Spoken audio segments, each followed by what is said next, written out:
47 minutos pasan de las 8 de la mañana. Vamos a hablar de este tema que sin duda era una de las noticias destacadas de los últimos días y está relacionada con la renuncia de la jueza Jayton de Nolasco a la Corte Suprema.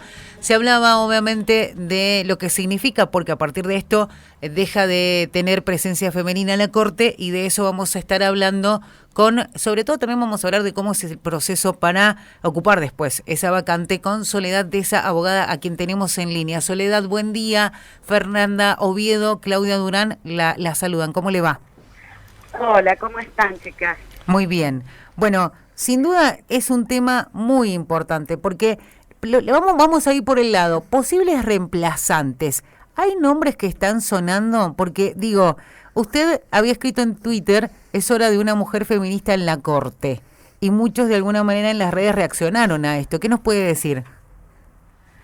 Y sí, la verdad es hora no solamente de una mujer, sino de una mujer feminista. Eso es lo que quise significar. No cualquier mujer. Me parece que la batalla cultural acerca de la composición, si se quiere un poquito más paritaria o igualitaria, está ganada. De hecho, me parece que a nadie con dos dedos de frente se le ocurriría hoy saltearse el decreto 222 del 2003, como hicieron con Rosati y con Rosencrantz, ¿no? Uh-huh. Para quienes no saben, recordemos que hay un decreto, el decreto 222/03, que exige que la composición de la Corte refleje o trate de reflejar la identidad de género, uh-huh, el federalismo, entre otras cosas, ¿no? Cuando se reemplazó con la última vez la Corte en la gestión de Macri, fíjense ustedes que ese decreto brilló por su ausencia y se nombraron 2 varones, uh-huh, cuando se podría haber nombrado perfectamente uno y uno. Me parece que hoy por hoy la batalla cultural feminista acerca de eso ya está ganada, a nadie se le ocurre. Por eso decía, me parece que a nadie se le ocurre una mujer ahora. Las feministas también, nadie se le ocurre un varón, ¿verdad? Claro, sí. Ahora, las feministas redoblamos la apuesta y dejamos en claro que no es cualquier mujer. Tiene que ser una mujer feminista, pues si no después nos llevamos los chascos que ya conocemos. El presidente Alberto Fernández, ayer repasábamos esto, ¿no? Que había escrito en Twitter, ya hace 22 horas estoy viendo su Twitter, dice: leo la tapa del diario, es lo que escribía de hoy, de la principal empresa de medios y telecomunicaciones, refiriéndose a la portada de Clarín del País, diciendo: el gobierno pierde su único voto en la Corte. Estoy impactado si el gobierno perdió su único voto, entre comillas, de quiénes son los 4 votos restantes. ¿Qué opinión le merece este posteo que hizo Alberto Fernández en Twitter? Y sobre todo la portada de Clarín. Y me parece que habla un poco de la obscenidad acerca de cómo funcionan nuestras instituciones, ¿no? Uh-huh. No podemos negar que hay política detrás de la administración de justicia. Claro que sí, porque las personas que están ocupando lugares de poder dentro de la administración de justicia tienen sus cosmovisiones.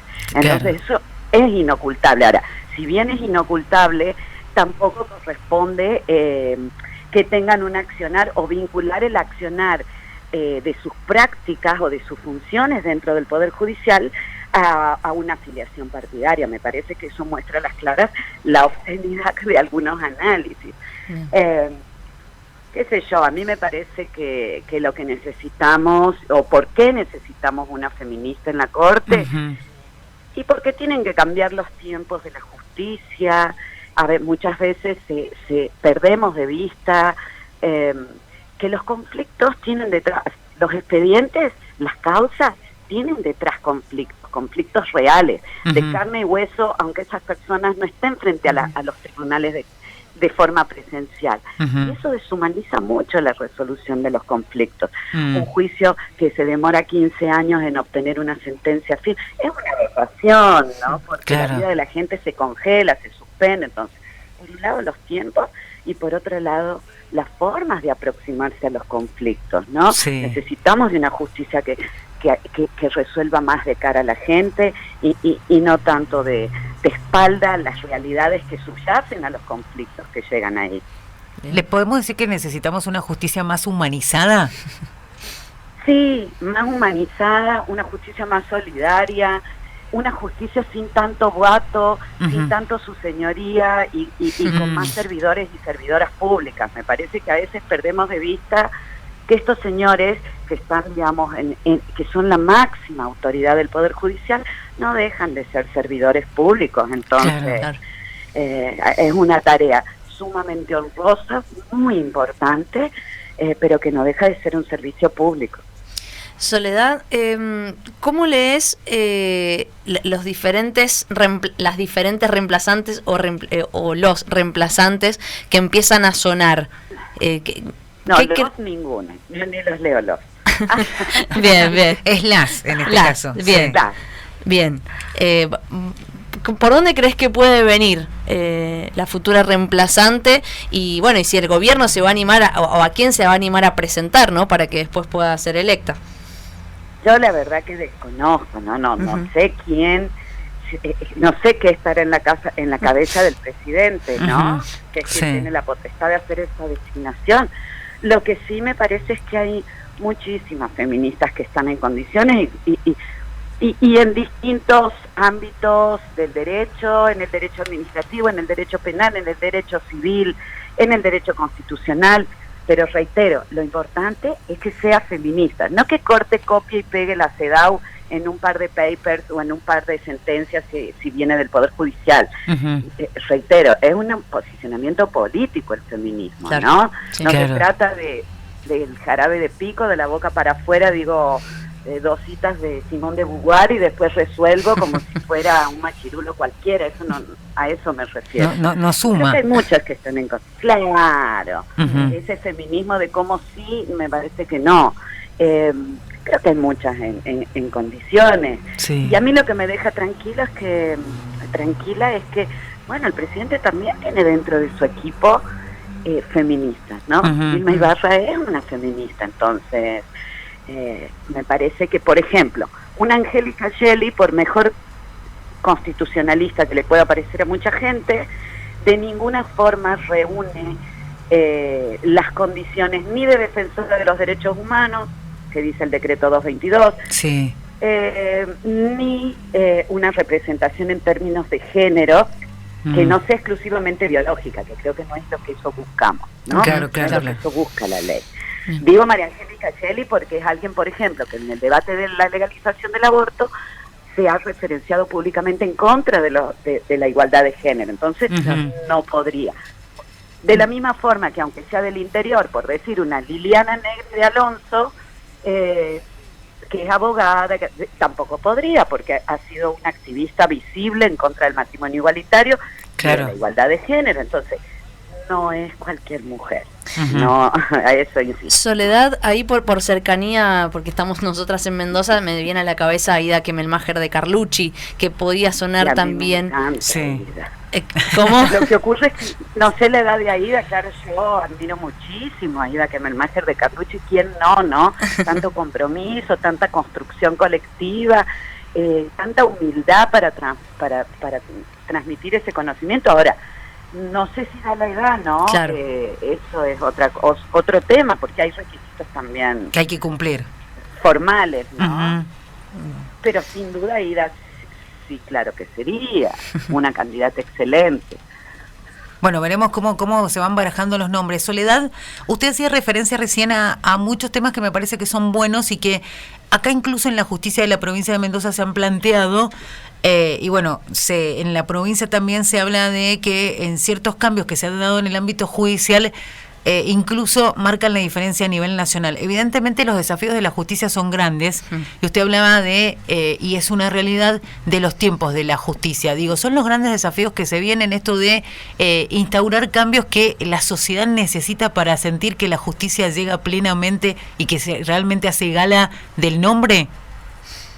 Sí, yo creo que sí. Creo que se necesitan grandes cambios que van a venir, por un lado, una reforma integral que va a venir, por supuesto, del lado del Poder Legislativo, que es donde debe venir, pero que también va a incidir la actividad jurisdiccional, y en eso la Corte es muy importante, ¿no? El tema de los tiempos, el tema de las formas, el tema de como digo, el sustrato de las decisiones.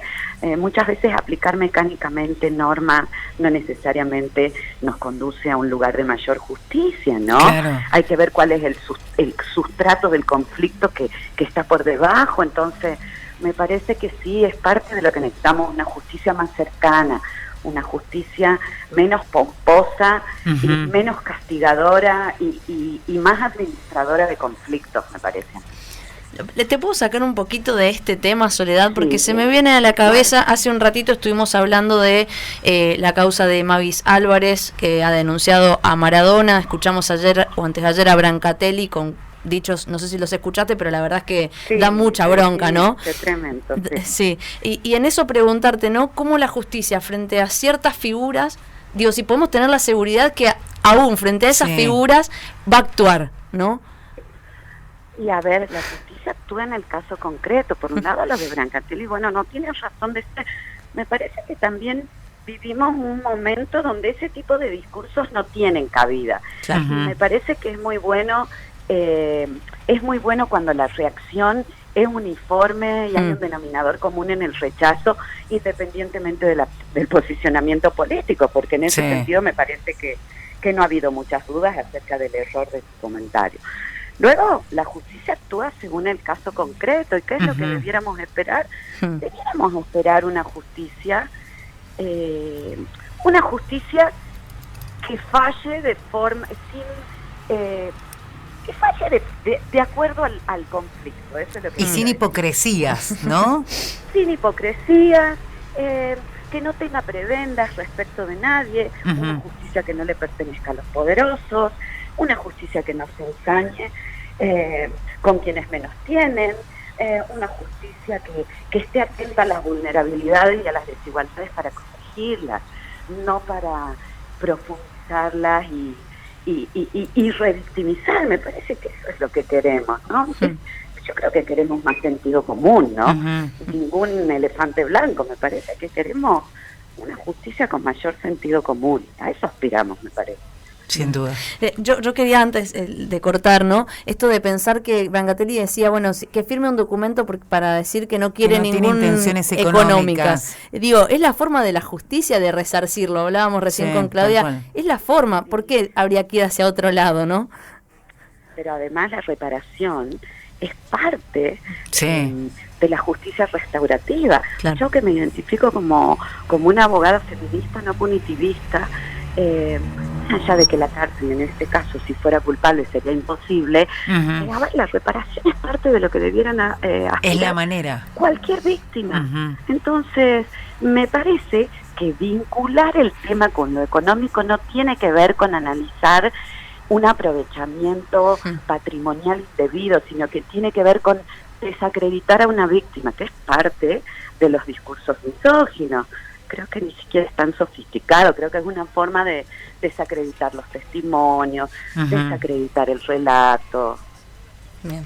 Tristísimo, ¿no? Tristísimo. Soledad, te mandamos un abrazo muy grande, muchas gracias por hablar con nosotros y bueno, estaremos atentos a cómo va avanzando esto de que se vaya ocupando esta vacante. También apoyamos esto de que sea obviamente una mujer, una feminista, porque es lo que en estos tiempos además se exige, ¿no? Creo que los tiempos de alguna manera aceleran el camino por ese lado, así que muchas gracias. Un abrazo, que estén muy bien y buen fin de semana. Buen fin de semana para vos también. Soledad Deza, abogada feminista tucumana, que hablaba con nosotros haciendo el análisis, ¿no? De qué puede surgir a partir de la vacante que deja Elena Hayton de Nolasco en el máximo tribunal argentino.